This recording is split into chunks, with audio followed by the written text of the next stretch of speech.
and gentlemen, in this review video, I'm going to be talking about the basics of atomic structure, meaning determining number of protons, neutrons, electrons, what atomic number and mass number mean, and how we annotate that around an element's symbol.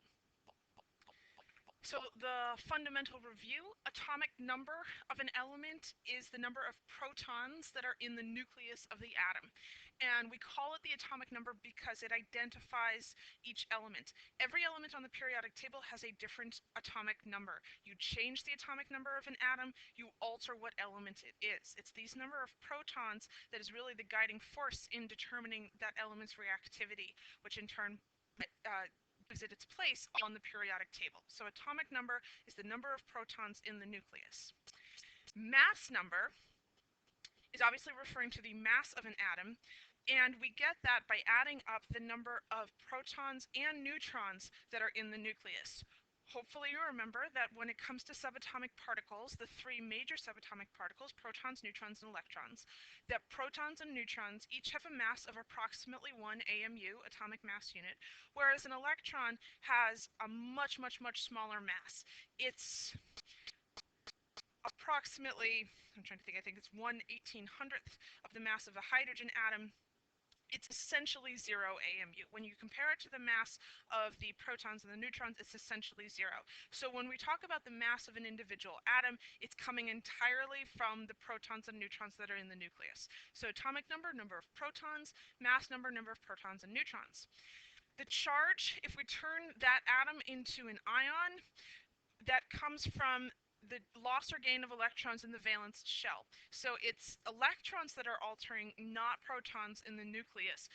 It's the electrons that are changing also because the electrons are on the outside of the atom, and you can easily add more to the outside or take some away from the outside, whereas if you're changing protons, you have to go all the way into the nucleus. So when we're talking about ions, we're referring to the loss or gain of electrons.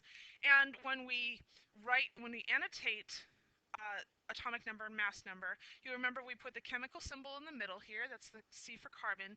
Atomic number goes bottom left, mass number goes top left, and if there's a charge, we would put that in the top right. Now as you can see here, there's nothing written. That means that there is no charge. It doesn't need to say 0. The 0 in this case would be implied. If there's nothing there, the charge is 0. So let's practice with some of these annotations in order to figure out how many protons and neutrons we have. All right, the first one, PB.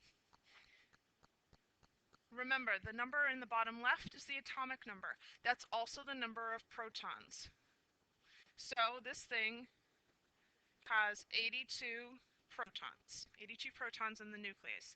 Now to figure out neutrons, remember this top number means protons plus neutrons. That's the mass number. Mass is both protons and neutrons. So for neutrons, we're going to subtract those two numbers together, 209 minus 82, because the difference will be how many neutrons we have. So that's 127 neutrons. Now for the number of electrons, here's where we're going to look in the top right. In the top right-hand corner for this symbol, there is nothing written. That means that this is an atom and not an ion. It means that it's electrically neutral. In order for it to be electrically neutral, you have to have the same number of protons as you do electrons. The charges cancel one another out. So because it's neutral, number of electrons is the same as the number of protons. They have to balance one another out if it's electrically neutral. Next up, indium. How many protons? We're looking there. There are 49 protons. How many neutrons? We're going to subtract the mass number, the 112, minus the 49, because mass number is protons plus neutrons. And we know that we have 49 protons. So for number of neutrons, we get 63. For number of electrons, for number of electrons, we look in the top right-hand corner to see if this thing has a charge, and it does. It has a charge of +3. A positive charge indicates that there are more protons than there are electrons. It means that overall, we're carrying a positive charge. We've got to have more of the positive things than the negative things. Plus 3 means that we have 3 more protons than we do electrons. There's overall carrying a plus 3 charge because that means that we must have lost 3 electrons. So in order to figure out how many electrons are in this thing, we're going to do 49 minus 3. So this is the number of protons. This is based on charge. That minus 3 is based on charge. So there are going to be 46 electrons in this particular ion. Right? Overall plus 3 charge means that there must be 3 more protons than electrons.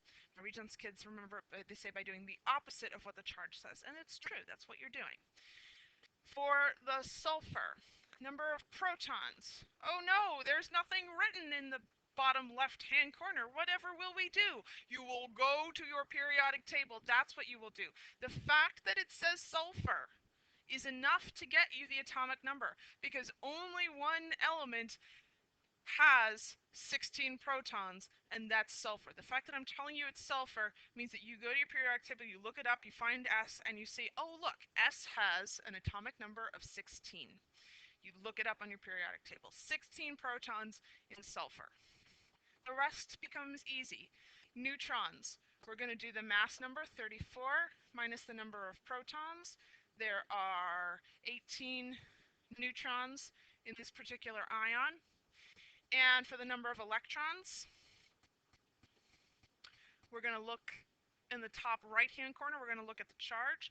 The charge is minus 2. Now this means that in order to have a overall net negative charge, you would have to gain some negative subatomic particles. Negative 2 means that you've gained, this ion has gained 2 electrons.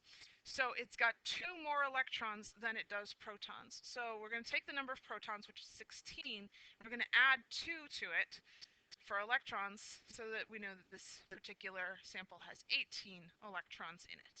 Negative 2 means it gained 2 electrons. It started off electrically neutral. It started having an even number of both protons and electrons. It gained 2 electrons to have a negative 2 charge, so it must have 18 at this point in time.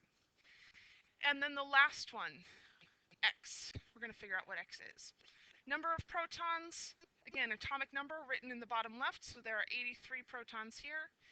Number of neutrons, based on the mass number, we're going to do 210 minus 83.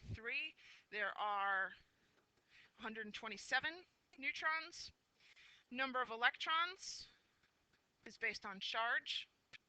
Overall net positive charge, that means that we had to lose electrons, lose the negative subatomic particle, and that we lost 3 of them. So I'm going to take the number of protons, because protons and electrons are equal in an electrically neutral atom. I'm going to make it lose 3 electrons because it had to have a plus 3 charge. It's got to have 3 more protons than electrons.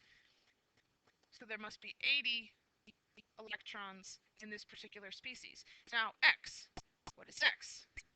Here's where we're going to look at this, the fact that it's got 83 protons, and we're going to go in the opposite direction. You're going to go to your periodic table. You're going to find atomic number 83. And when you do that, you see that atomic number 83 is bismuth, Bi. So X has to be bismuth in that case. This is a fundamental skill from Regents chemistry that's fairly stressed. So I'm hoping that even just a brief review is enough to help you answer any number of protons, neutrons, and electrons questions. And we'll be doing more detailed atomic structure when we get to that particular unit, but these are the fundamentals.